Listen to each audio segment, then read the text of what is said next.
गरीब धन जननी धन भूमि धन, धन नगरी धन देश, धन करणी धन कुल धन, जहां साधु प्रवेश।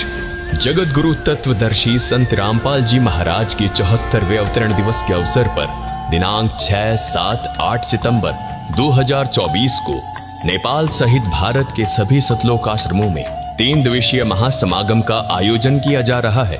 इस पवित्र अवसर पर 3 दिवसीय अखंड पाठ, विशाल भंडारा, विशाल सत्संग समारोह जैसे कई भव्य कार्यक्रम भी होंगे, जिसमें आप सभी नगर व ग्राम निवासियों को इस विशाल अद्वितीय भंडारे में सादर आमंत्रित किया जाता है। आयोजन स्थल का पता है सतलोक आश्रम धनाना धाम, सोनीपत, हरियाणा। इस कार्यक्रम का सीधा प्रसारण सुबह 9:15 बजे से दोपहर 12:15 बजे तक संत रामपाल जी महाराज यूट्यूब चैनल और स्पिरिचुअल लीडर संत रामपाल जी महाराज फेसबुक पेज पर भी देख सकते हैं।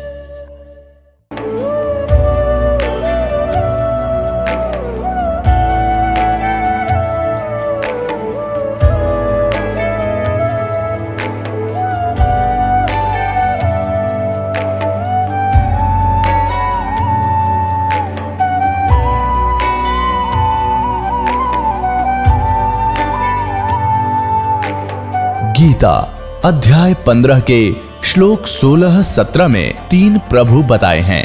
ये 3 प्रभु कौन हैं? किस प्रभु की शरण में जाने के पश्चात जन्म और मरण समाप्त हो सकता है? 3 प्रभुओं में सबसे उत्तम परमात्मा कौन है? कैसा है? उसका क्या नाम है? इन सभी गूढ़ रहस्यों को जानने के लिए अवश्य सुनिए जगत गुरु तत्वदर्शी संत रामपाल जी महाराज के अमृत वचन। आत्मा जब से मालिक से बिछुड़ी है,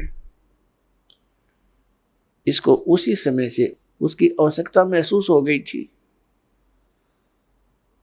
जिस भक्त आत्मा ने सृष्टि रचना सुन रखी है, तो उनको ज्ञान है कि पहले तो हम अपनी स्वेच्छा से इस काल भगवान के साथ लग गए और भगवान से विमुख हो गए। और जिसमें ये प्रकृति दुर्गा देवी जी इस काल भगवान के पास छोड़ी गई, उसी समय से इस काल ने हमारे साथ दुर्व्यवहार प्रारंभ कर दिया और उसी दिन से और आज तक हमें सिवाय परेशानी के कुछ नहीं मिला। तो उसी समय इसको महसूस हो गया था, इस दुर्गा को पुकार की थी, भगवान मुझे बचा ले। अपने पैर पे कुआड़ा मार के हम यहाँ आए हैं और पुकार करते हैं, भगवान बचा ले। अभी तक हम उस भगवान से प्रार्थना करते रहे जो हमें दुखी तो कर सकता है, सुखी नहीं कर सकता। वो कौन है? ये ब्रह्म है, ज्योति निरंजन काल है, जिसके लोक में हम यहाँ रह रहे हैं। और इसके 3 पुत्र हैं, रजगुण श्री ब्रह्मा जी, सतगुण श्री विष्णु जी और तमगुण श्री शिव जी। हम इनसे भी अर्ज करते हैं हमारी रक्षा करो। ये अपनी रक्षा नहीं कर सकते क्योंकि ये सक्षम नहीं है, ये समर्थ नहीं है। ये भी अपने कर्म के दंड को ही भोगते हैं और इनको इतना ही अधिकार दिया हुआ है कि जो जैसे कर्म करेगा वैसा ही फल तुम दे सकते हो, इससे हटकर आप कुछ नहीं कर सकते। ये केवल हमें अपना किया कर्म ही दे सकते हैं और ये काल भगवान के अधीन हैं, ये विवश हैं और अपने ही ये भाई बहन हैं। इनकी पिछले पुण्य कर्म अधिक है, इनको उच्च पोस्ट प्राप्त मिल गई इस ब्रह्मांड की। लेकिन ये आपके साथी हैं, दुश्मन नहीं।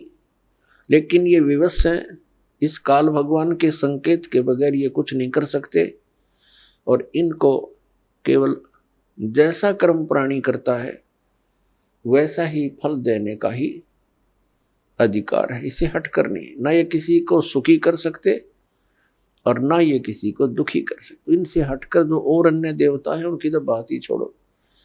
तो कहने का भाव ये है कि जब से हम भगवान से बिछड़े हैं, संकटों को झेल रहे हैं, माँ कष्ट उठा रहे हैं और ऐसे ही तड़प तड़प कर हम शरीर त्याग जाते हैं और हम भगवान से पुकारते भी रहते हैं, सुनाई बिल्कुल नहीं होती है। जो कष्ट आना है आ ही जाता है। तो हम किस भगवान से पुकार करते हैं जो सुख दे ही नहीं सकते, और जो भगवान हमें सुख दे सकता है हमारे प्रारब्ध के अंदर यानी किस्मत में लिखे हुए पापों को नाश कर सकता है, क्योंकि पापों के नाश होने से ही सुख हो सकता है जीव को। तो उसकी हमें जानकारी नहीं, उसका ज्ञान नहीं, क्योंकि इसका काल ने अपने बहुत से एजेंट तैयार कर रखे हैं जो संत कहलाते हैं, महंत कहलाते हैं। मंडलेश्वर आचार्य और शंकराचार्य कहलाते हैं। इन्होंने पूरे मानव को भ्रमित कर दिया, और साथ में ये काजी और मुल्ला और पीर और ये ईसाई धर्म के फादर, ये सब भ्रमित हैं। इनको किसी को भी अध्यात्म पूर्ण ज्ञान नहीं। ये सब काल के एजेंट हैं, इस ब्रह्म के ही पुजारी हैं, और हमने पूजा करनी है परम अक्षर ब्रह्म की। वो परम अक्षर ब्रह्म ही सब पापों को नाश कर सकता है, और जब तक पाप नाश नहीं होगा जीव सुखी नहीं हो सकता। तो पुण्यात्मा, सत्संग के अंदर सर्वप्रथम तो ये याद दिलाई जाती है कि मनुष्य जीवन किस लिए प्राप्त होता है। मनुष्य जीवन के कार्य का वास्तविक ज्ञान हो जाता है कि हमने क्या करना चाहिए, इससे मोक्ष प्राप्ति का प्रयत्न करना चाहिए। कल्याण के लिए सबसे अधिक प्रयत्न करना चाहिए। तो उसके बाद आवश्यकता पड़ती है कि गुरु पूरा हो। तो गुरु पूरे से फिर आपका काम चलेगा। इसमें मुख्य ये दो कड़ी होती है। प्रथम, पूर्ण संत की प्राप्ति होने पर ही आपको सत्संग प्राप्त होगा, और सत्संग से ये ज्ञान होगा कि मनुष्य जीवन किस लिए मिला था। तो फिर आपका कल्याण बहुत आसानी से हो जाएगा। तो पुण्यात्मा, जो संपूर्ण ज्ञान है, संपूर्ण अध्यात्म ज्ञान है, ये पूर्ण संत ही बता सकता है। अब जैसे परमात्मा ने कहा है कि मानुष जन्म पाय कर नहीं रटे हरि नाम, जैसे कुआं जल बिना बनवाया क्या काम। परमात्मा ने मनुष्य जीवन की आवश्यकता कितनी बताई है कि जो व्यक्ति, जो प्राणी मनुष्य जीवन प्राप्त करके परमात्मा का नाम जाप नहीं करता, उसकी भक्ति साधना नहीं करता, वो तो ऐसा है जैसा जल रहित कूप होता है, वेल विदाउट वाटर, बिना पानी का कुआं। उसका नाम कूप अवश्य है जिसमें जल नहीं, लेकिन गुण कूप के नहीं। ठीक इसी प्रकार जो व्यक्ति परमात्मा की भक्ति नहीं करते, तो वो ऐसे हैं जैसे जल रहित कूप। उसका नाम मनुष्य अवश्य है, लेकिन गुण मनुष्य के नहीं हो सकते। उसके लिए सत्संग की आवश्यकता पड़ती है, और सत्संग के अंदर ये याद दिलाया जाता है कि परमात्मा की भक्ति किस लिए करें। परमात्मा की भक्ति इसलिए करें कि परमात्मा याद दिलाते हैं, साहेब से चितला ले रे मन गर्भ गुमानी। साहेब में भगवान से, परमात्मा से चितला, विशेष कसक बना भगवान की तरफ। अरे मन गर्भ गुमानी, हे अभिमानी मन, परमात्मा की तरफ लग जा। क्यों लग जा, किस लिए, क्या कारण है, ना लगने से क्या हानि है, लगने से क्या लाभ है। नाभि कमल में नीर जमा तेरा दीना मैल बनाए, नीचे जठरा अग्नि जल छीवा तेरी करी सहाय, नीचे शीस चरण ऊपर को वो दिन याद कराए, दांत नहीं जब दूध दिया था अमी महारस खाए, बाहर आया भरम बुलाया बाजे तोर सनाए, तू ही तो छोड़ दई अब चला अधम किस राय, दाई आई घुटी प्याई माता गोद खिलाए,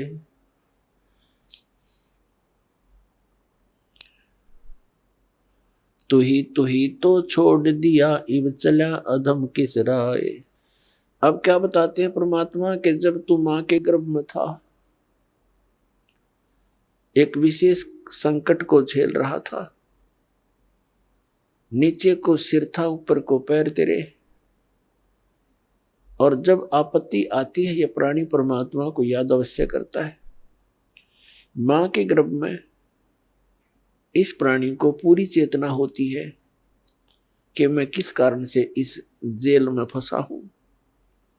उस समय वो परमात्मा से अर्ज करता है, हे भगवान एक बार मेरा संकट निवारण कर दे, मुझे बाहर निकाल दो, फिर आजीवन आपकी भक्ति करूंगा, 2 रोटी के लिए धंधा भी करूंगा, मालिक तेरी भूल नहीं करूंगा।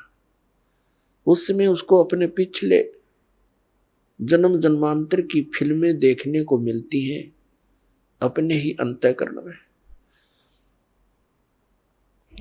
क्योंकि हमारे अंतःकरण के अंदर परमात्मा ने एक ऐसा सिस्टम कर रखा है कि जो भी क्रिया काम कर्म हम करते हैं और जो भी अच्छी मंदी सोच हम अपने हृदय में बनाते हैं वो सब रिकॉर्ड हो जाती है। जब तक जीव मोक्ष प्राप्त नहीं करता तब तक उसके अंतःकरण में उसके सर्व कर्म अंदर फीड रहते हैं, और जब ये प्राणी संसार छोड़कर जाता है धर्मराज के पास जाते ही उसकी वो किए हुए कर्मों की फिल्म ऑन हो जाती है। वहां इसको ये बताने की आवश्यकता नहीं पड़ती, तो ये गलत करा रही हो नाट जा, वहां नाटने की गुंजाइश नहीं रहती कि मैंने ऐसा नहीं किया। तो उस फिल्म को देखता हुआ वो प्राणी अपने पिछले मनुष्य जीवन व्यर्थ किए हुए इसको बहुत याद आते हैं और बहुत रोता है, मैं कितना जालिम था, मुझे संतों ने चेताया भी, भक्ति करने लगा भी, छोड़ दिया, फिर उन्हीं मस्तियों में लगा रहा, परमात्मा की भक्ति ना करने से आज तक मैं भटक रहा हूं। तो उस समय परमात्मा याद दिलाते हैं कि जब तू मां के पेट में था, जब तो तू करा था, हे भगवान तू ही है सब कुछ, और आप एक बार मुझे इस मां की कैद से, पेट की कैद से बाहर निकाल दे, आपको कभी नहीं बोलूंगा। तो यहां परमात्मा कहते हैं बाहर आया और भरम बुलाया, अब चला अधम किस राह, ए नालायक अब कौन सा रास्ता अपना लिया तूने। क्या बताते हैं कि 12 वर्ष खेलते बीते लीना ब्याह करवा, पहले बचपन में ब्याह हो जाते थे, उस समय की वाणी है ये। 12 वर्ष खेलते बीते लीना ब्याह करवा, और तरुणी नारी से बना गरबारी, अब चला मूल गवा। परमात्मा ये नहीं कहते कि ब्याह ना करवाओ, कहने का भाव यू है कि इससे काम ना लगे रहो, इस मनुष्य जीवन के एक मुख्य कार्यों को और इसमें साथ जोड़ लो, और उसके बिना तो ये सारा काम व्यर्थ है, और उसके साथ हो जाने से सारी सफलता।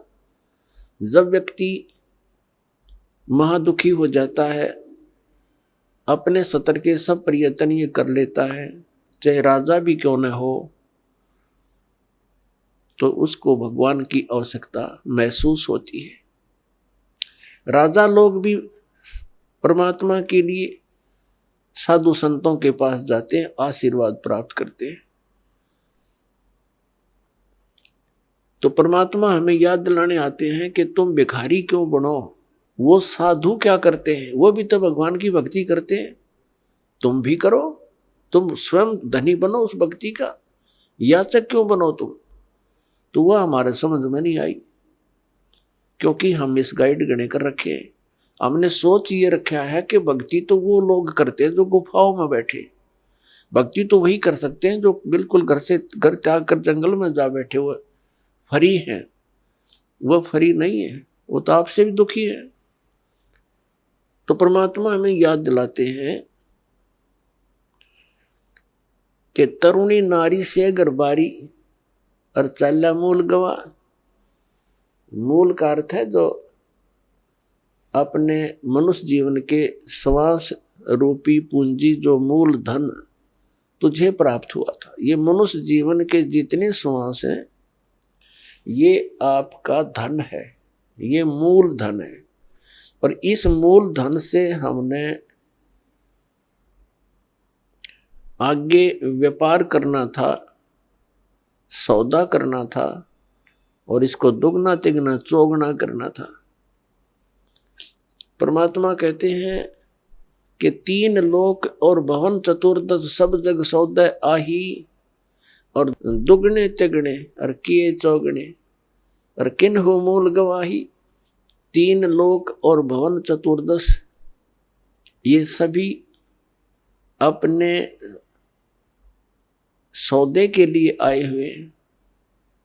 जैसे कोई व्यक्ति विदेश चला गया या दूसरे शहर में चला गया 2, 4, 10 लाख रुपए लेकर व्यापार करने के उद्देश्य से कि उनके 10 के 20 बनाऊं, अपने नेक नीति से कमाऊं, और वो उन पैसों से ही जाकर के होटल में मौज मस्ती कर रहा है, व्यापार कर नहीं रहा, बिजनेस कर नहीं रहा, तो उस मूल धन को खर्च रहा है, उसको बर्बाद कर रहा है, और एक दिन कंगाल होकर स्वदेश लौट आएगा और किसी के मजदूर लगेगा।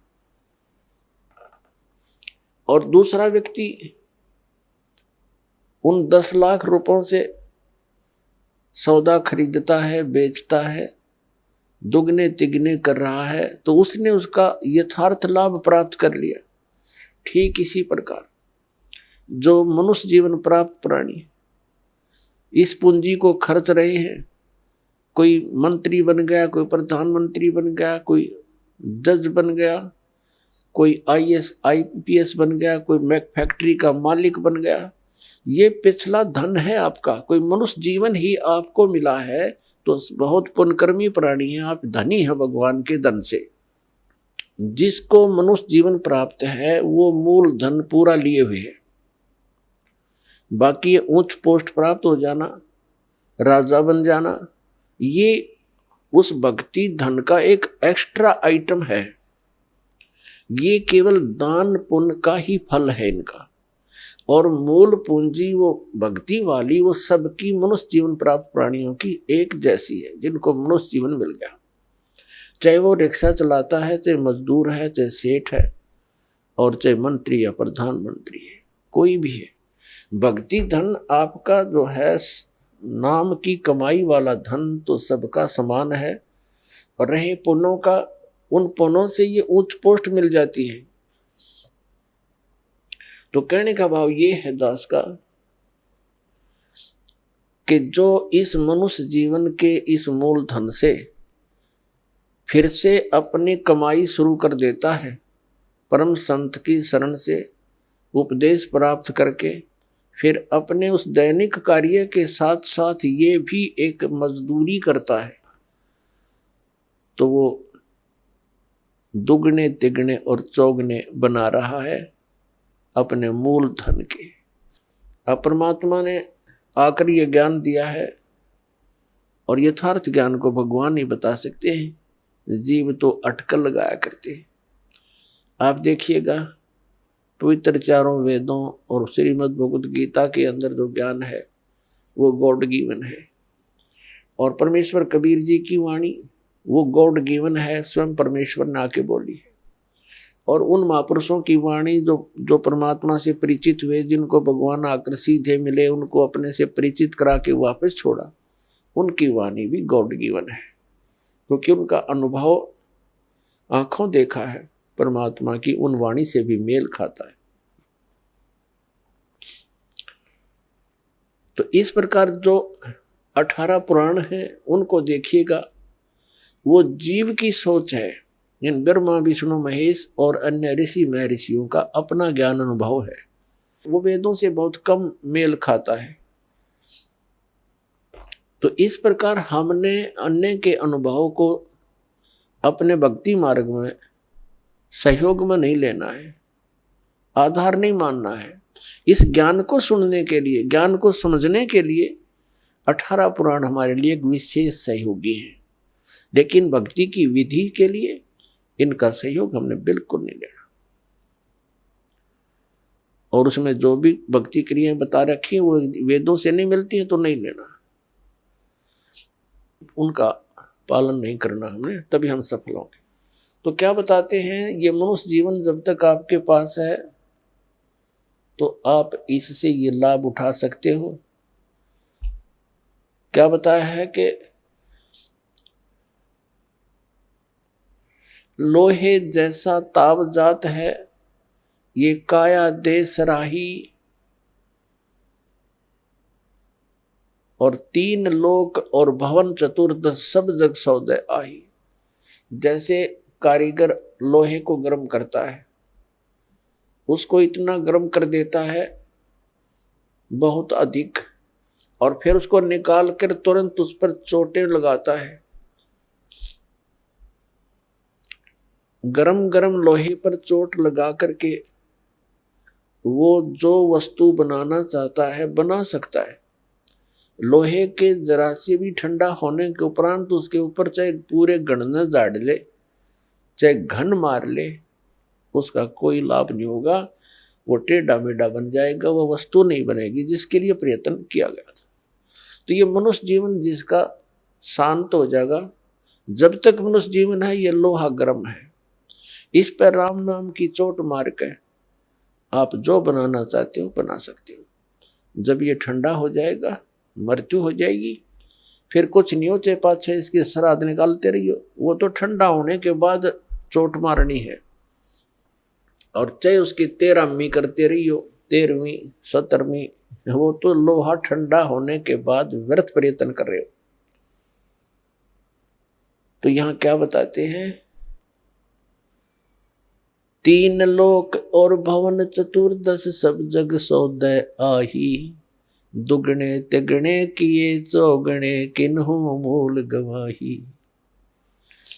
किसी ने तो दुगने तिगने चौगने कर लिए मनुष्य जीवन से सतभक्ति करके, और किन्होंने मूल का नाश कर लिया, मूल गंवा दिया, यानी मनुष्य जीवन को यही फू फर करके अन्य क्रियाओं में ही व्यर्थ कर गए, उन्होंने मूल धन का नाश कर दिया। अब भक्ति न करने से क्या हानि होगी। नर से तीतू पशुआ की जय, गद्दा बैल बनाई, ये 56 भोग कहाँ मन मूर्ख, कित कुरडी चरने जाई। पुण्यात्मा, हम मनुष्य जीवन प्राप्त करके उन सभी सुविधाओं को प्राप्त कर लेते हैं जो भगवान मनुष्य जीवन प्राप्त प्राणी को देता है।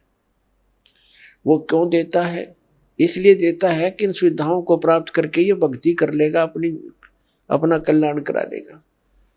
जिनको मानव शरीर प्राप्त है वो उनकी ड्रेस अन्य प्राणियों से भिन्न है। ड्रेस मीन आपका ये शरीर, ये बॉडी, ये ड्रेस है, एक पोशाक है आपकी, ये स्टूडेंट की है। और जो स्टूडेंट, जो विद्यार्थी अपना उद्देश्य को पूरा ना करके, पढ़ाई ना करके सिनेमा देखता है, गेम देखता है, बाहर बकवाद करता है, तो फिर क्या होगा? वो अपना जीवन नाश कर रहा है, वो अपने उद्देश्य से भटक चुका है। और फिर क्या बनेगा? वो मजदूर लगेगा और कहीं मिट्टी ढोएगा, रिक्शा चलाएगा, पल्लेदारी करेगा। जिस उद्देश्य से वो विद्यालय में गया था उससे चूक गया, वो लाभ प्राप्त नहीं कर सका। ठीक इसी प्रकार आप जी जिनको भी मानव शरीर प्राप्त है, चाहे वो रिक्शा चालक है, चाहे कोई मजदूर है, चाहे कोई धनी व्यक्ति है, चाहे अधिकारी कर्मचारी है, या कोई मंत्री, प्रधानमंत्री, मुख्यमंत्री, राष्ट्रपति है, ये सब स्टूडेंट हैं। और जो ये भक्ति साधना नहीं कर रहे, वो अपने उद्देश्य से भटक चुके हैं। माता पिता से प्राप्त उस धन का वो दुरुपयोग कर रहे हैं। हमारा माता पिता कौन है? कबीर भगवान। उसने हमें ये पूंजी दे करके आपको फ्री कर रखा है। जैसे बच्चे को माता पिता 15-16 वर्ष तक बिल्कुल फ्री कर देते हैं, बढ़िया कपड़े देते हैं, बढ़िया खाना देते हैं, कोई काम भी नहीं लेते हैं, पैसे भी खूब खर्च करते हैं, तुम किसी प्रकार अपना उद्धार करवाओ, अपनी शिक्षा पूरी कर लो। तो पुण्यात्माओं, परमात्मा ने आपको वो धन देकर यहाँ एक विशेष ड्रेस पर रखी है। इसमें विशेष सुविधाएं हैं जिससे आप भक्ति कर सकते हो। बच्चे को इसलिए सुविधा दी जाती है, विद्यार्थी को, कि इन सुविधाओं को प्राप्त करके ही वो अपनी भक्ति, वो पढ़ाई कर सकता है, तभी सफल हो सकता है। तो आप जी को परमात्मा ने ऐसी सुविधाएं दी है, खाने के लिए सुंदर अन्न, फल, आहार, काजू किस्म, सेब, संतरे, दूध, दही और सद्बुद्धि दे रखी। मकान झोपड़ी घालो, प्राकृतिक आपदाओं से बचने के लिए भूख लगे जब भोजन खा लो, प्यास लगे जब जल पी लो, सब उपलब्ध है। उसके साधन बता दिए, जल ऐसे मिलता है। और फिर करना क्या था? बस बच्चे पैदा करो, इनको ब्याहो, इनको बस पाल पोस दो, फिर मर जाओ। क्या यही काम था इसका?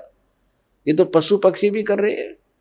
इसके साथ साथ एक अनिवार्य कार्य था जिसका हमें पता चलकर भी हम इस पर नहीं चल सके, क्योंकि संत साधु जन जितने हैं वो बताते हैं, समझाते भी हैं, लेकिन उनके वचन में शक्ति नहीं, उनके पास वो पावर नहीं, उनके पास वो भक्ति मंत्र नहीं जिसे प्राप्त करके प्राणी फिर आगे इस मार्ग को आगे चल सके। जिस कारण से अब मानो नास्तिकता की ओर बढ़ रहा है। तो मनुष्य जीवन आपको प्राप्त हुआ, इसकी उपलब्धि ना करने से, भक्ति ना करने से फिर क्या होगा? नर से तीतू पशुआ की जय गद्दा बैल बनाई, ये 56 भोग कहा मन बोरे, कहीं कुरडी चरने जाई। पुण्यात्माओं, जब तक हम सत्संग नहीं सुनते तब तक हमारे ऊपर इस काल के माया व रूपी भांग का घना नशा होता है। कबीर साहब कहते हैं, कबीर ये माया अटपटी सब गट आण अड़ी, और किस न समझाऊं या कुएं भांग पड़ी। जिस संसार में हम रह रहे हैं, यहाँ प्रत्येक व्यक्ति के एक ही विचार हैं और एक जैसे ही उसकी गाइडलाइन होती है अपने बच्चों को, कि भाई अपना बच्चे को शिक्षा के लिए भेजते हैं तो भी उद्देश्य यही बताते हैं कि तेरा रोजगार ठीक हो जाएगा।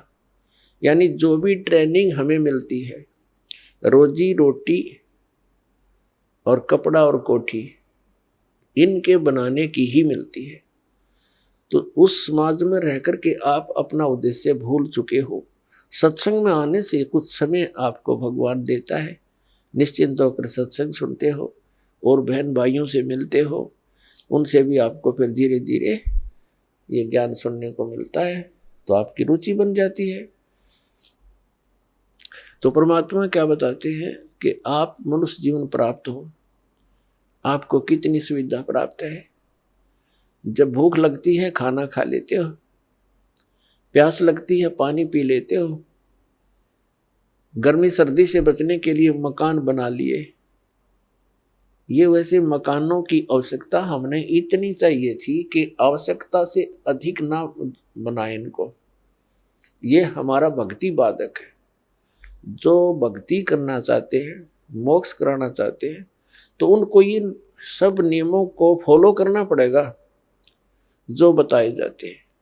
क्योंकि वो भक्ति में बाधक है। और जो भक्ति बाधक है आप उनको भी साथ लेकर चल रहे हो, तो आप ऐसा कर रहे हो जैसे किसी पशु के गल में लठ बांध दिया करते, ऐसा मोटा रस्से में गाल के। अब वो चल नहीं सकता उस स्पीड से जैसे उसे चलना चाहिए, चल गट्टियां पर लग गए। तो आप जी इन मर्यादाओं को पालन ना करके और भक्ति रूपी मार्ग पर चलने की चेष्टा करोगे, आप नहीं सफल हो सकते। तो इसलिए हमने ज्ञान के आधार से इन बुराइयों को, इन कुरीतियों को और सांसारिक परंपराओं को भी त्यागना पड़ेगा, तब हम इसमें सफल होंगे। फिर अपनी बड़ी स्पीड से चलेंगे। जैसे मकान बना लिया, ठीक है, आजकल परमात्मा ने दया कर रखी है, बढ़िया सुविधा आपको प्राप्त है, मकान बना लो, जैसा आवश्यक हो उतना ही, केवल उसी के लिए कि बढ़िया कोठी बनाऊं, लोगों का प्रशंसक बन जाऊं, ये हमारी अपनी सोच होती है, अध्यात्म मार्ग नहीं है। तो मकान बनाओ जितना आवश्यक हो और जितनी आपकी जेब अलाउड करती हो, आवश्यकता से अधिक खर्च मत करो। हमारे पूर्वज आपने देखे होंगे, हमने तो खूब याद है, झोंपड़ियों में टाइम पास करके कई कई पीढ़ी, उनका तो इतना काम है, एक चारपाई डालनी आपने, चाहे 10 कमरों का मकान है आपका, एक कमरे में एक कोने में 3.5 बाई 3 बाई 7 फुट की जगह चाहिए आपने। घुटने तो घुड़िया तो मोकली है। कबीर साहब तक कहते हैं घर तो 3.5 हाथ और गढ़ा तो 4.25 है। कहे कबीर अधिका कहे उसको नहीं विचार। ये मनुष्य की जो शरीर है 3.5 हाथ का होता है। परमात्मा कहते हैं आपने घर 3.5 हाथ की आवश्यकता है, घना बनाओ तो 4.25, अरे से फालतू बनावा है तो मूर्खता है तेरी। फिर भी परमात्मा का कहने का तात्पर्य है कि आवश्यकता से अधिक कोई भी वस्तु आप संग्रह करते हो, आपकी भक्ति का बाधक बनेगा, क्योंकि समय वेस्ट व्यर्थ जाएगा। कोठी बना ली, 1-2 लाख अपने पास से लगा लिए, 3 लाख कर्जा कर लिया। अब जब तो कर्जा ले लिया, ऋण ले लिया, पता नहीं चला, 1 महीने के बाद मांगने वाला आने लग जाएंगे। चैन गई, रात न नींद आवे नहीं, और भक्ति का भी नाश। वह को ठीक है काम आई आपके। तो इस प्रकार हमने भक्ति मार्ग में जो बाधाएं हैं उनको त्यागना पड़ेगा। अब क्या बताते हैं, परमात्मा ने हमें कितनी सद्बुद्धि दे रखी है, और ये भक्ति ना करने से इन कोठी बंगले बनाने में और धन बढ़ाने में अपना जीवन व्यर्थ कर जाएंगे, तो फिर क्या होगा। नर से तू पशुआ कीजिए, नर से फिर तू पशु बनेगा। नर से तू पशुआ कीजिए, गद्दा बैल बनाई, अरे ये सुंदर भोजन का मन बोरे कि तो कुर्डी चरने जाई। ओए होए, अपने आत्मा इतना कुछ सुनकर भी हमारे यह बात अंदर जगह बनाती नहीं, क्योंकि हमें ये सब सुविधाएं उपलब्ध है और हर समय है, और ये तो आपके अंतिम सांस तक आपको रहेंगी जब तक मनुष्य जीवन में हो। क्योंकि माता पिता बच्चों को जब तक वो कॉलेज स्कूल नहीं छोड़ता वो सुविधा देता ही रहता है, और जो बच्चा उसका सदुपयोग ना करके आता है तो फिर वो बहुत दुख उठाता है। तो इस प्रकार इस सत साधना करने से, भक्ति करने से मोक्ष होना था, जहाँ जाने के बाद फिर लौटकर कभी संसार में नहीं आते, वहाँ हमें बहुत सुख होना था। जैसे बच्चा विद्यालय में पढ़ता है, कॉलेज में पढ़ता है, महाविद्यालय में, उसको वहाँ कुछ नहीं मिलना, वहाँ से उसको विद्या प्राप्त हुई, उस विद्या के आधार से उसको अन्य फील्ड में वहाँ जाकर के वो सुविधाएं मिलनी है। ठीक इसी प्रकार हमें इस पृथ्वी पर जो हम चाह रहे हैं, हमें यहाँ नहीं लेनी चाहिए इसकी सुविधाएं। ये तो कॉलेज में मौज मार रहे हैं हम, ये सोच लो पृथ्वी की कोई भी वस्तु हम डिमांड कर रहे हैं या इसी में लगे रहे हैं, भक्ति की नहीं, तो हम कॉलेज में मौज मार रहे हैं, वो बहुत हानिकारक होगी। इसका लाभ हमें सतलोक में मिलेगा। सतलोक के बारे में आज तक जो जानकारी हमें प्राप्त हुई है, हमें मीन आप जी को इस दास के वचनों से पहले, तो वो कैसी जानकारी प्राप्त हुई है? सतलोक का एक विशेष कॉन्ट्रैक्ट ले रखा है किसने? राधा स्वामी पंथ वालों ने, और धन दंड सतगुरु सच्चा सौदा सिरसा और जगमाल वाली वालों ने। और इनको सतलोक का कख भी पता नहीं, ना भक्ति मार्ग ठीक इनका, ना सतलोक की सतपुरुष की जानकारी। तो बताइए कहाँ ले जाएंगे प्राणी को? और फिर ये कबीर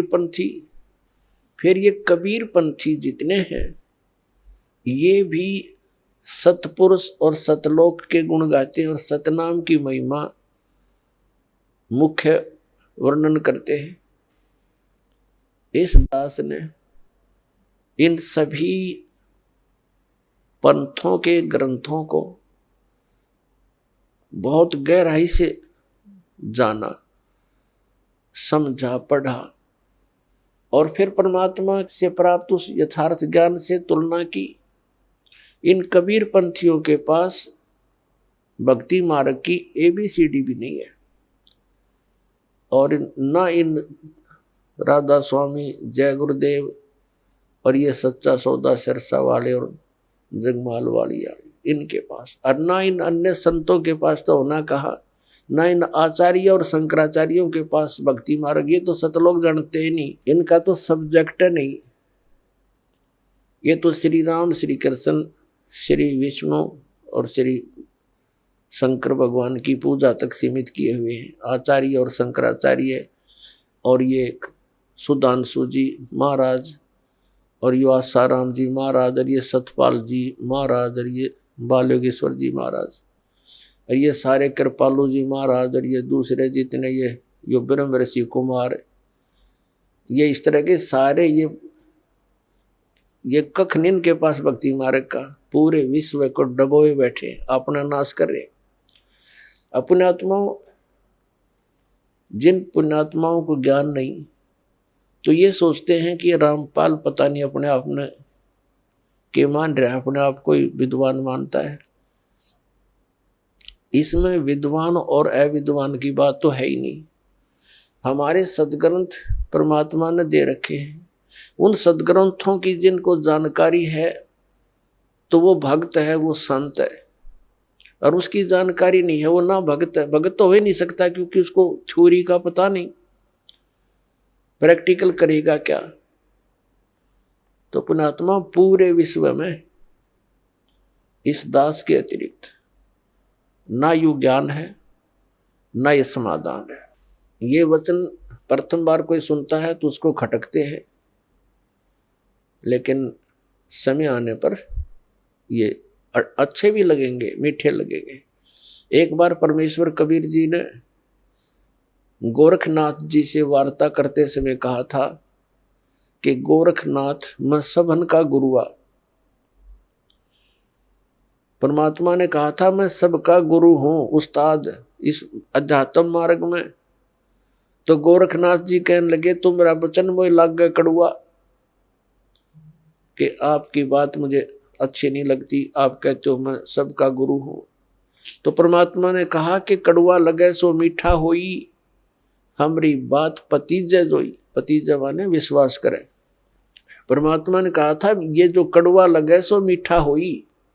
आज आप क्या गले नहीं उतरी ये बात कि मैं सबका गुरु हूं, मैं सदगुरु हूं, वो अलग बात है, लेकिन कड़ुआ लगे सो मीठा होई, हमारी बात पतीजे जोई। विश्वास करो, मैं जो बता रहा हूं इस पर करके देखो, अध्ययन करो, सदग्रंथों को चेक करो, फिर ये बात आपको सच्ची महसूस होगी जो दास ने अभी कहा था। तो प्रसंग जो चल रहा है वहीं आते हैं। ये जितने भी हैं, विशेषकर राधा स्वामी पंथ, जय गुरुदेव पंथ, ये सच्चा सौदा सिरसा वाले और जगमाल वाली वाले और ये ठाकुर जी वाले, एक दनौद भिवाड़ी वाले, ये सारे नरे बबुल के पेड़ उग गए। अपने आत्माओं ये बताते हैं कि सतलोक में परमात्मा निराकार है, और इन्हें ना सतलोक का पता। सतलोक क्या है? कहते हैं वही सतलोक, वही सतनाम, वही सार नाम, वही सार शब्द और वही सतपुरुष, वो सतलोक ही है, वो निराकार है, चेतन प्रकाश है। और इन सभी कबीर पंथियों का और सभी इन राधा स्वामी से निकली हुई उनकी ब्रांचों का, जैसे सच्चा सौदा सिरसा और जगमाल वाली और ये ठाकुर जी जय गुरुदेव जी वाले, इनका मानना है कि मोक्ष प्राप्त प्राणी सतलोक के अंदर उस परमात्मा के प्रकाश में ऐसे मिल जाती है, वो आत्मा जैसे बूंद समंदर में। और एक है ग्रांजड़ी गांव जम्मू के अंदर, एक नया संत मिला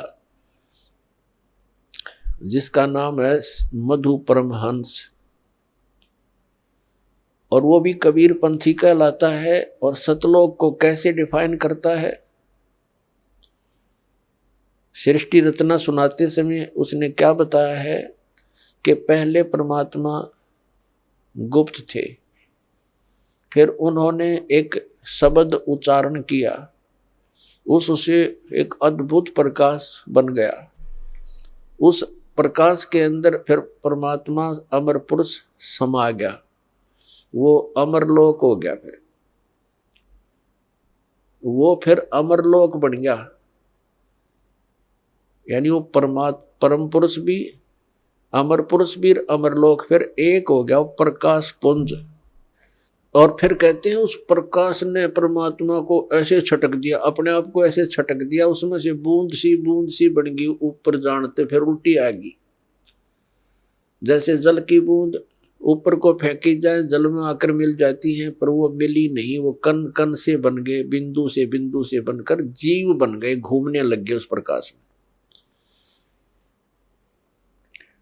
वहां जाकर उसके हिसाब से मोक्ष प्राप्त प्राणी वो हंस बनकर जाते हैं, और वो डॉट बिंदु बनकर ऐसे घूमते हैं जैसे मछली जल में उस प्रकाश में भटकती है। ये कहता है कि मेरे पास जो वस्तु है ब्रह्मांड में नहीं। अब उसका सारा जाड़ा लेकर और गांठ बांध दी उसकी, अब दिखा देंगे वो कैसा क्या है उसके पास वस्तु। तो अपने आत्मा परमात्मा ने दया बख्शी है अपने ऊपर, इस दास के ऊपर दया बख्शी है, वो दिव्य दृष्टि दे दी इस ज्ञान को समझने की और इनके अज्ञान की परख करने की, और वो आपको आसानी से करवा देगा। दास 2 मिनट में समझ जाओगे वास्तविकता क्या है। एक तो इसका विधान है श्री मधु परमहंस रांजड़ी वाले का, जम्मू वाले का। एक तो ये हो गया कि अमर पुरुष और अमरलोक वो एक बन गया, वो चेतन प्रकाश हो गया।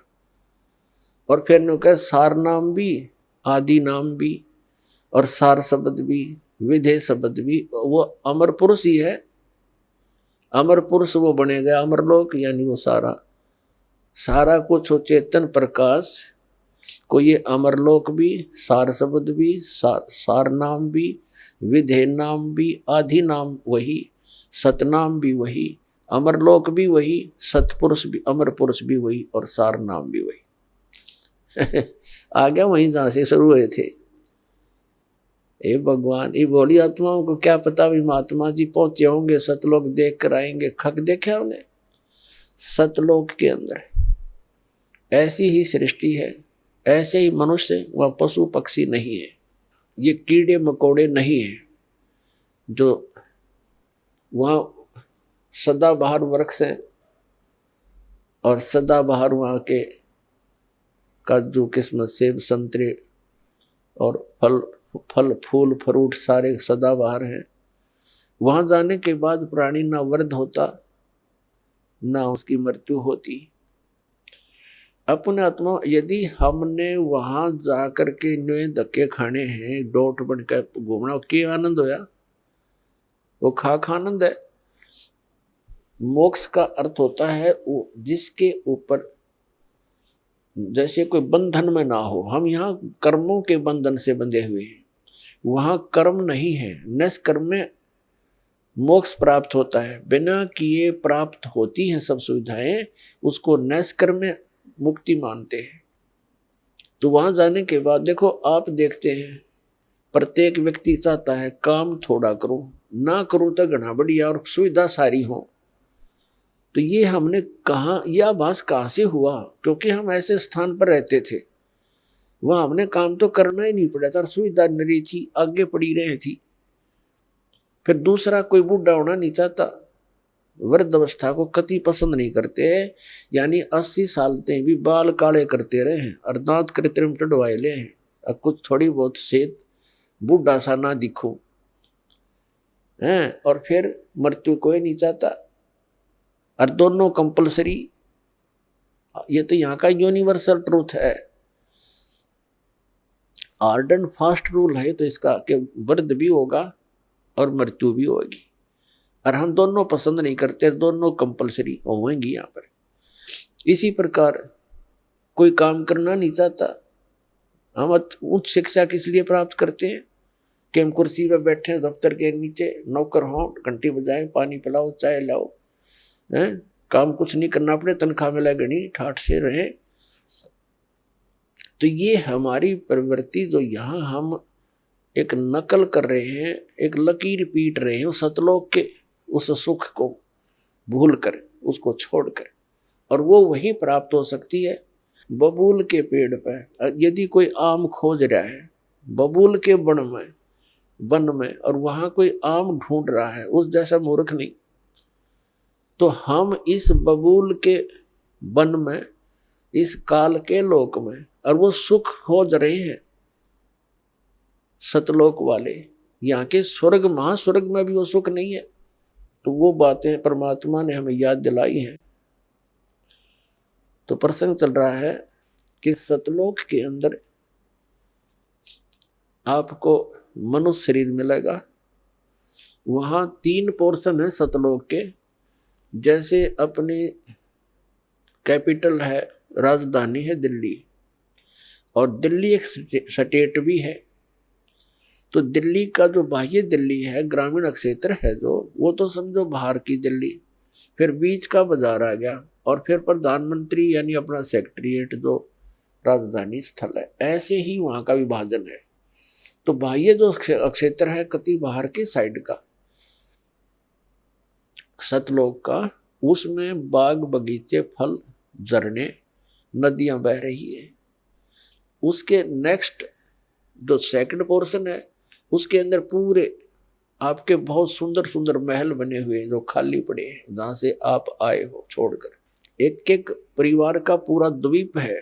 जैसे आप किसी भी अधिकारी, कर्मचारी या पैसे वाले सेठ के मकान को देखोगे, वो क्या बनाता है, बड़ी कोठी हो, एक अच्छा आगे आंगन हो, लान जिसे बोलते हैं, और उसके अंदर फल फ्रूटों के पौधे पादे लगे हों, बगीची बनी हो, झरना लगा रखा हो, तालाब हो।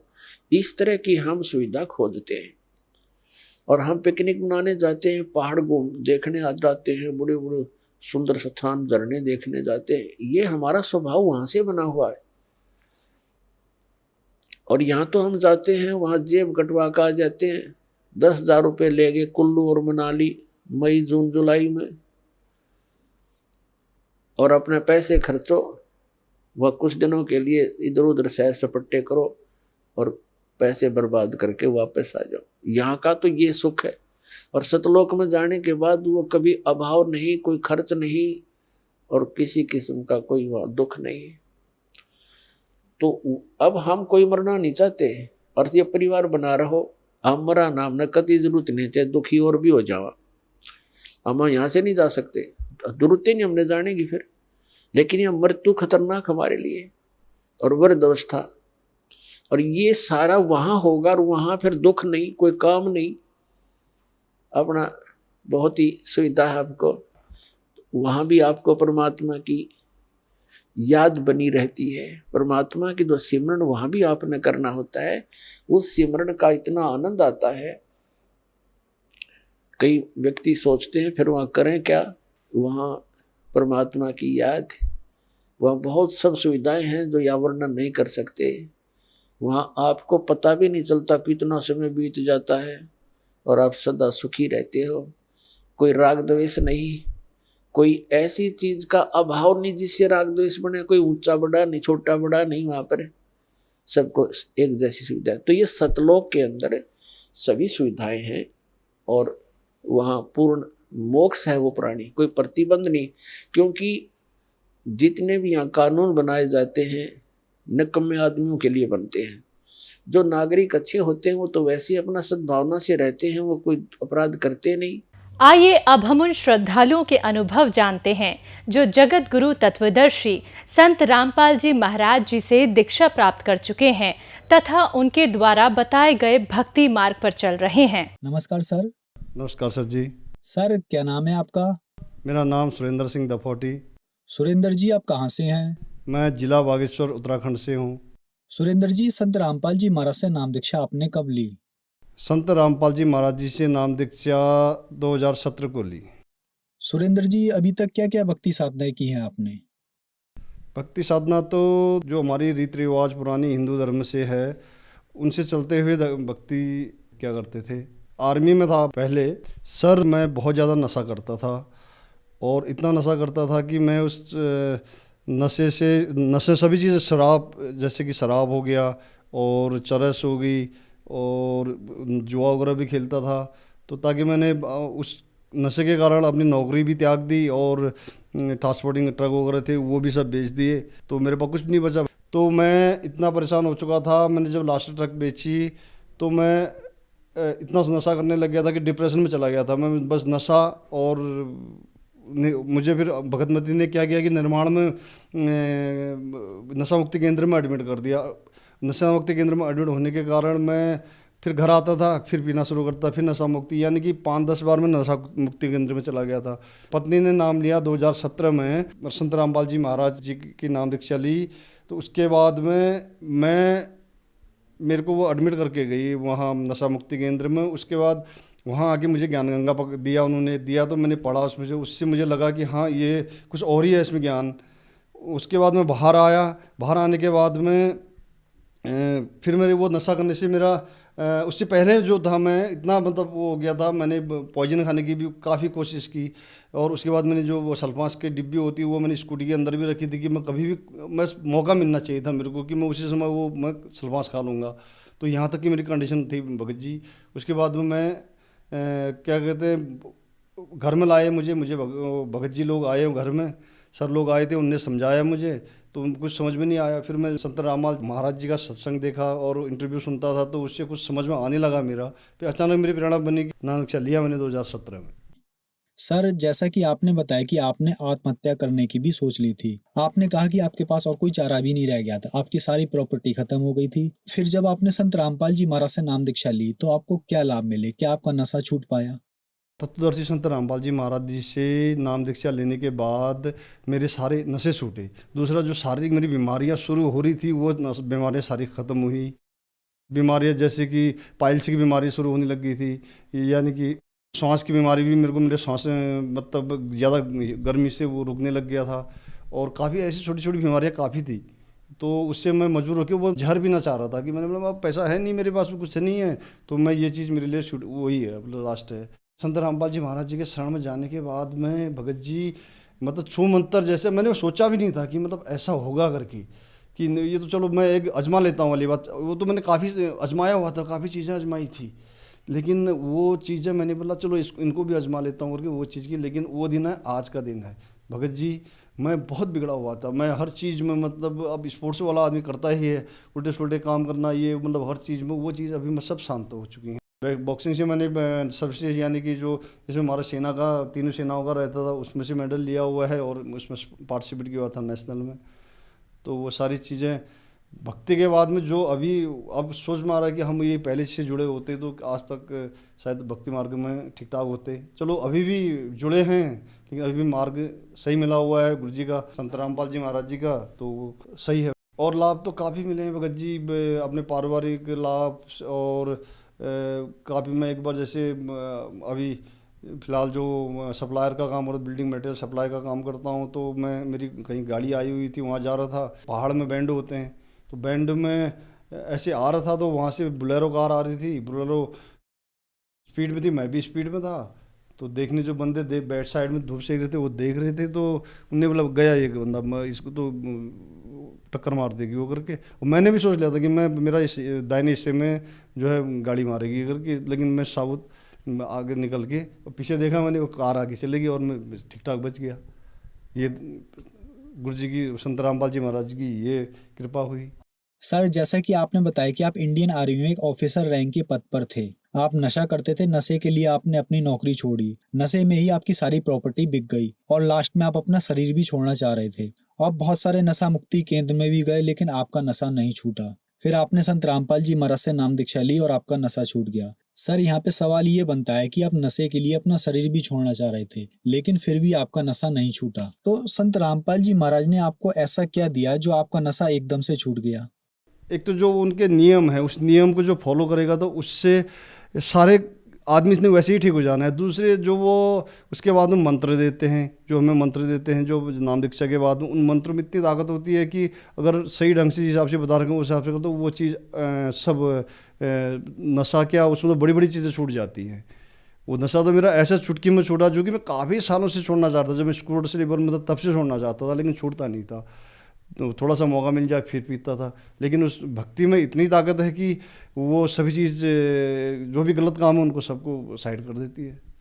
सर, ये बहुत अचरज की बात है। आप देव भूमि से बिलोंग करते हैं। उत्तराखंड को देवों की भूमि कहा गया है। आपके यहाँ केदारनाथ धाम है, बद्रीनाथ धाम है, तो इन सब धाम को छोड़कर आप संत रामपाल जी महाराज जी की शरण में आए और आपने बताया कि आपको जो संत रामपाल जी महाराज ने मंत्र दिया उससे आपका नशा छूट गया। तो क्या ये मंत्र केवल संत रामपाल जी महाराज जी के पास ही है और आपको कहीं ये मंत्र नहीं मिला?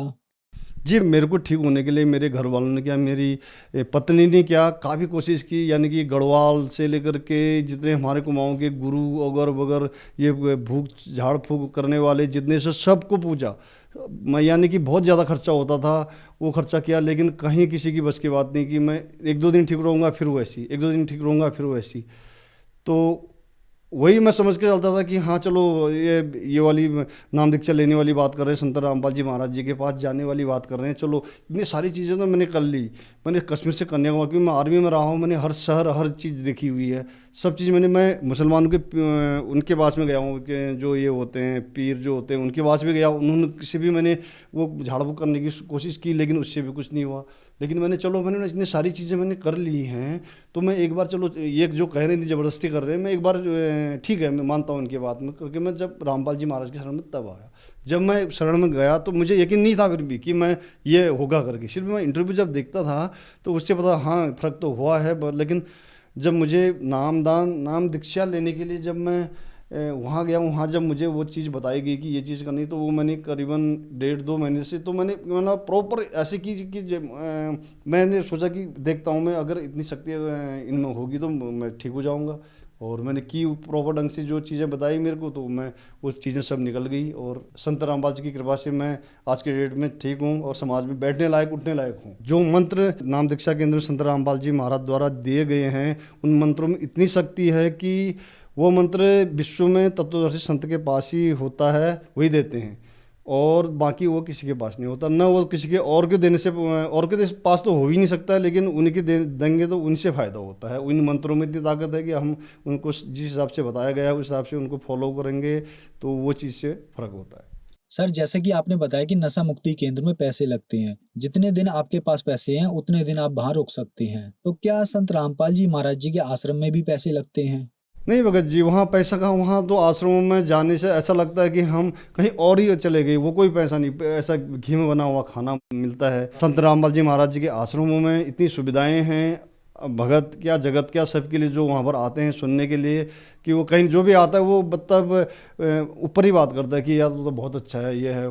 सर, अब आखिरी सवाल आपसे, संत रामपाल जी महाराज से नाम दीक्षा कैसे ले सकते हैं? तत्वदर्शी संत रामपाल जी महाराज जी से नाम दीक्षा सत्संग में नीचे से एक पट्टी आती है, उसमें नंबर होते हैं। हर डिस्ट्रिक्ट में नामदान केंद्र हैं, नामदान नज़दीकी नामदान केंद्र में उनमें फ़ोन करके आप नामदान केंद्र से संत रामपाल जी महाराज जी की से नाम दीक्षा ले सकते हैं। सुरेंद्र जी, हमारे चैनल पर अपने अनुभव बताने के लिए आपका बहुत बहुत धन्यवाद। सच्चाई।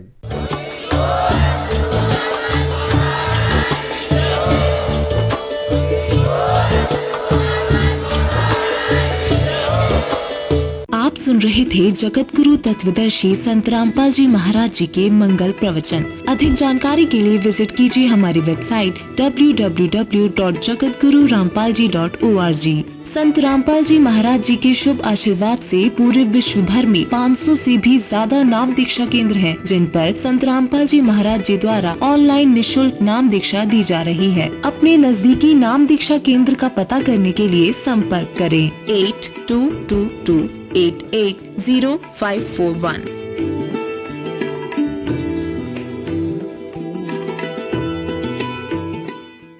गरीब धन जननी धन भूमि धन, धन नगरी धन देश, धन करणी धन कुल धन, जहां साधु प्रवेश। जगत गुरु तत्वदर्शी संत रामपाल जी महाराज के 74वें अवतरण दिवस के अवसर पर दिनांक 6, 7, 8 सितंबर 2024 को नेपाल सहित भारत के सभी सतलोक आश्रमों में 3 दिवसीय महासमागम का आयोजन किया जा रहा है। इस पवित्र अवसर पर 3 दिवसीय अखंड पाठ, विशाल भंडारा, विशाल सत्संग समारोह जैसे कई भव्य कार्यक्रम भी होंगे, जिसमें आप सभी नगर व ग्राम निवासियों को इस विशाल अद्वितीय भंडारे में सादर आमंत्रित किया जाता है। आयोजन स्थल का पता है सतलोक आश्रम धनाना धाम, सोनीपत, हरियाणा। इस कार्यक्रम का सीधा प्रसारण सुबह 9:15 बजे से दोपहर 12:15 बजे तक संत रामपाल जी महाराज यूट्यूब चैनल और स्पिरिचुअल लीडर संत रामपाल जी महाराज फेसबुक पेज पर भी देख सकते हैं।